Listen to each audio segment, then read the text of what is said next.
And welcome back to a very special birthday who would win from Franklin Jarrett. Sorry, it's still early for me. I mean, it's like 9:45 in the morning right now, but it's my day off, so I slept into like 10:15. I've only been up for a half hour. Um, but yeah, Franklin Jarrett, you had specifically asked for your birthday. All Might versus Broly. I assume you know how this is gonna go, but you gave me a request, and I decided, and I'm gonna do that. For anyone who asks, "What? This is such a beatdown. Why did you do that?" I still get people who do that. It's like you realize that I get requests, and I mean, I can do matches on my own. I can figure out matches to do on my own. But to make people a part of the channel, I do requests. I take requests. I mean, and I do them. So sometimes the matches aren't going to be very even. They're going to be some beatdown matches, in my opinion. But let's look at our combatants real quick.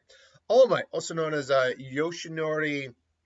Oh God, what is Yoshinari Kage? Yage? All Might. One second. I'm trying to remember what All Might's actual first name is. Is Toshinori. I was thinking Yoshinori, but it's Toshinori Yage. I was combining the Y in his last name with his first name. Toshinori Yage. Was the crap seventh or no? He's the 8th user of All for One. I believe Midoriya is the 9th. He was a quirkless user, which is why he was able to use All for One for so long. At his prime, All Might was considered to be the most powerful hero on the planet, or at least in Japan. We really never see much of the heroes from America or anywhere else in the world, because we know it's not just Japan. We just always ever focus on Japan. That could be actually a really good spin-off, because we have the My Hero Academia Vigilante series, and we do see a couple of American heroes, but I mean, that'd be actually a really cool series to see them all around the world. But as far as we know, the implication is All Might is the world's greatest hero.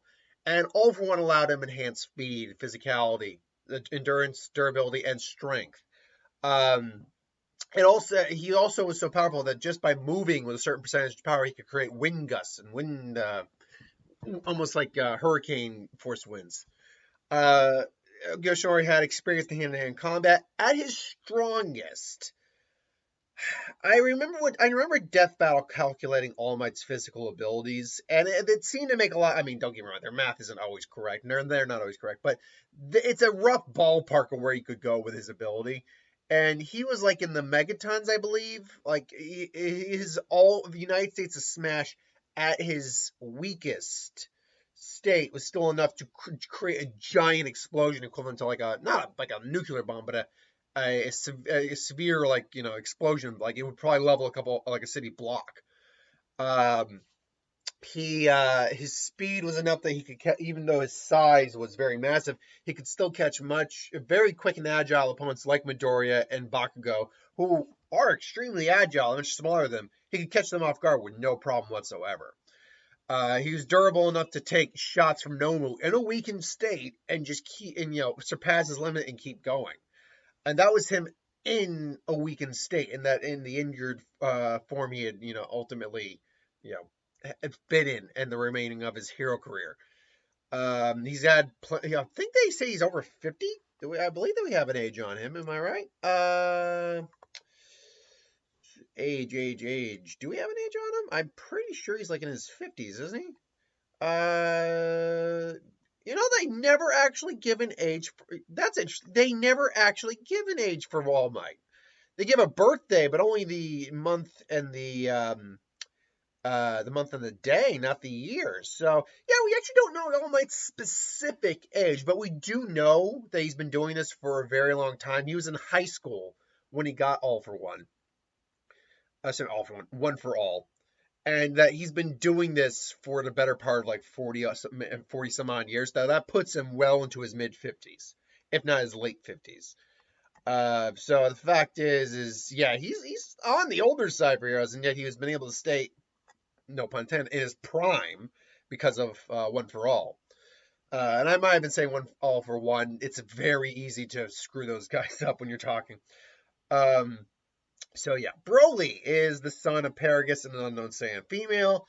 And obviously we're using Super because that is the canon interpretation of Broly. If you want me to use the movie version, we'd have to specify movie version. But Broly was his potential was so threatening to King Vegeta, they sent him off world to a uninhabited world, in this case the planet Vampa, where there were some creatures that could have killed him, but he ended up killing and eating them instead. Paragus found him, killed Beats to help give them a chance to survive, and they survived there for the better part of. Ooh, actually, that's a good question. Better part of how long? We never actually know how long they're there. I mean, we can get an idea based on how old Vegeta and Goku are. So, better part of 40 some odd years? Maybe? Um, I'm just factoring in Goku's age. I mean, yeah, maybe not 40, but definitely like almost for like 30s or something like that. So, yeah, it was a while on that planet. Jeez. Um, but But at that time, Broly had grown stronger just by, fighting local fauna and training with his dad to the point where, he was strong enough in his base form to go toe to toe with Super Saiyan Vegeta and Goku. It was only when Vegeta had basically gone into Super Saiyan God, he's like, okay, that's enough of this bullcrap. And, completely, start wailing on Broly. Only for Broly then to one up him and access his Saiyan's the power of the Ozaro, the Great Ape, without the tail, creating the Ikari form. And that completely 180 the playing field where Vegeta was on the back foot again. Keep that in mind. Broly's power was so great in base form that while Super Saiyan God Vegeta was able to pretty much overwhelm him and beat him, the minute that the 10 times multiplier for the Ikari kicked in, he completely 180 the situation. And it stated that Broly was getting stronger the more he fought. He was improving the more he fought. It just seems to be the natural mutation that he had with his DNA. And then obviously Goku came in and was able to again keep Broly contained, as it were. Using that cool technique that's like God binding technique, where he's just binding with his God key. I love that. It's like it looks like he's making a Kamehameha, but just kind of like holding him. That was a cool technique.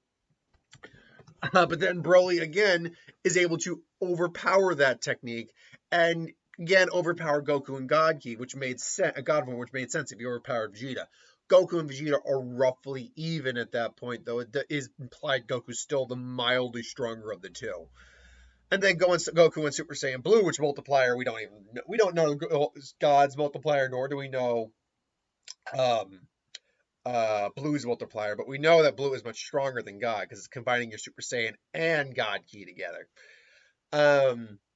So then Broly is still keeping up, but he's now on the losing end of the fight, and then went into Super Saiyan. Now keep in mind, it's not the typical Super Saiyan transformation because he was still in his Ikari form. So if you're going by a multiplier, the math, you added a 50 times multiplier on a 10 times multiplier. Yeah, that's a 500 times multiplier. No, it's no wonder Broly's got like Super Saiyan form is nuts. Now that being said, we don't know what just the straight him turning into a Super Saiyan looks like, to be fair, but that's what his Super Saiyan form was, basically Ikari combined with Super Saiyan. That's why he was completely overwhelming Broly, Goku, and Vegeta at that point, and like completely wailing on Frieza for apparently a full hour. And then against Gogeta, he broke his limits even further and achieved his true legendary Super Saiyan status, where he and Gogeta literally broke the fabric of reality while fighting. Their energy was so great. And obviously, once he hit that form, he generally would just tires. He only had so long in that form before he tired out, and he had to relieve his excess energy. Otherwise, it would destroy him. But other than that, though, I mean, he's still a skilled fighter. Obviously, he's got multiple ki blasts, ki-based techniques he can use. So, I mean, he's still just dangerous. And he's got a force field, energy field. Look, I mean, All Might, is somehow doing his thing, and maybe Broly, through breaking the fabric of reality, wound up in the My Hero world. He's in his base, and he's just wondering what's going on. He's floating in the skies, and All Might just "Excuse me, dear boy, are you a hero?" I was like, "A hero? No, I don't think I am. Then you must be a villain, then." "No, I'm not a bad guy. I don't know where I am. Now, to be fair, actually, these two rarely would, especially if you're meeting Broly in his base form, these two really wouldn't fight. If anything, All Might would take Broly under his wing. You can see the potential in Broly. But for the sake of this versus, because I know someone's going to bring that up, but for the sake of this versus, they're fighting. It's like, very well then, villain, very well then, villain, I shall bring you down, for I am the symbol of peace. And he just comes in and cracks Broly straight in the jaw. And floating in the air, I mean, All Might's strength, even though he's not using his full strength, is probably enough to throw base Broly around a little bit. Not enough to put him down. Again, I'm not talking about full strength All Might at the moment, but not enough to put him down, to be fair. But enough that he can throw him around, throw air gusts around, and until Broly just had enough to stop it, and just cracks All Might right in the jaw, or gut punches him. I see. So you've got some power after all. I don't want to fight you. Stop it. And Bro's like, and it's like, too late, villain. And he's like, I'm not a villain. And now Broly's just like dodging. Dodging. He's like, I'm gonna have to pick this up. And then All Might basically, picks up the pace and just, starts rushing Broly a bit more. And now they're having a decent little spar. It's like, and then Broly, All Might finally hits him with a gust of wind. It's like, it's Detroit Smash. Just lands a straight shot right on Broly. Just, and finally Broly just had enough and just, loses it, and then goes into his Kari form. And this is the ultimate problem with this fight. In that terms of power, the only version of Broly he had, state of Broly, transformed or non-form, he has a chance against Broly, is the base form, because it's the weakest form. Everything else, when we see how he stacked up against Vegeta and Goku, it's clear that Broly, even in base form, could probably destroy a planet without too much difficulty. In fact, he almost certainly could destroy a planet without too much difficulty. If he can keep up with base form Goku and Vegeta, who are already as strong as their god, Goku's already as strong as his god form was in think words here, in Battle for Gods. Then, because we know he absorbed that in there, we know Vegeta probably did the same. Then Broly is as strong, hypothetically, base form wise, as Super Saiyan God Goku was then, theoretically. And he was able to keep up with both of them, no problem. Which means, yeah, he's well beyond a Planet Buster, quite frankly, which is nuts, thinking that that's all from genetics and a little bit of training on his dad's part. That's it. So, yeah, and it's the only version of Broly that he has even a faintest chance against, because Broly's personality would still be shining through a little bit, that he doesn't want to necessarily hurt someone. But yeah, ultimately that would be Broly's win, because anything beyond base form, there's nothing that All Might has to do anything against that. His Ki blast would just blast any sort of wind that All Might fires off. Even if All Might goes all out on his strongest attack, his strongest attack doesn't even destroy the planet. It doesn't even destroy a country. So, like, I mean, it might actually be able to destroy a city at its peak, but we're talking about someone who could maybe destroy a full city at his peak, versus a guy that in his weakest form can compete with a guy who shook the very fabric of the universe in his fight with a god. So yeah, ultimately, it's got to be Broly. Broly's the winner. I mean, it's kind of an obvious curb stomp. But again, you gave me the suggestion, so I did the suggestion. Until then, though, maybe you guys actually think different. Maybe All Might's even more stronger than I actually thought, or much stronger, I should say, than I actually thought. But let me know in the comments below if you think differently. I mean, if you do, that's cool. Let me put it this way: if you think differently, give me an actual reason why you think differently. Don't just say, come on, All Might stomps. I've had so many people do that in What Ifs or Who Wins. And, yeah, but I've had so many people, try to argue in that sense. Like, dude, this guy stomps. Like, it stomps. Like, okay. It's like, you're wrong. Or the worst ones, like, they say, you're so wrong, or you're so full of crap, or something like that. this guy totally stomps because of this. And it's like the perfect example would be the creeper versus the predator one. I'm done with it. I might as well just go on a little Q&A here, a little TED talk.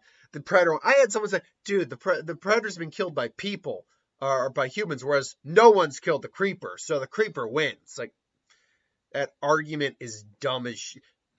Just because the creeper hasn't died doesn't mean the creeper can't die. And just because the predator has been killed doesn't mean the predator would die. That argument makes zero sense. It really does. Especially when you factor in that the predator brings equipment that the creeper is not prepared to handle. And there's other ones like Pennywise versus another person as well. I can't remember who it was. Pennywise like, dude, the kids, Pennywise has lost to kids or whatever, whereas this guy's never lost. Like, again, that doesn't apply to this fight. I feel like people just latch onto an ideology of a character and just go with it, and it gets annoying.